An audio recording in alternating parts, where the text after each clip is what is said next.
জেলা কিষাণ কংগ্রেসের উদ্যোগে কৃষক স্বার্থে একাধিক ডেপুটেশন খোয়াই জেলা শাসকের কাছে। খোয়াই জেলা শাসকের নিকট কিষাণ কংগ্রেসের পক্ষ থেকে এক ডেপুটেশন প্রদান করা হয়েছে। মূলত কৃষকদের স্বার্থ সংশ্লিষ্ট বিভিন্ন দাবি দাওয়া নিয়ে এই ডেপুটেশনটি দুপুর 1:20 নাগাদ প্রদান করা হয় খোয়াই জেলা শাসকের নিকট।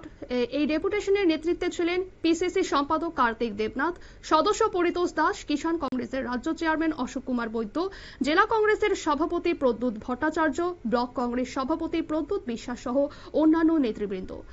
মূলত এই ডেপুটেশনের মাধ্যমে কৃষকদের দাবি জেলা শাসকের কাছে তুলে ধরা হয়েছে এবং তাদের সমস্যা সমাধানের জন্য কর্তৃপক্ষের দৃষ্টি আকর্ষণ করা হয়েছে।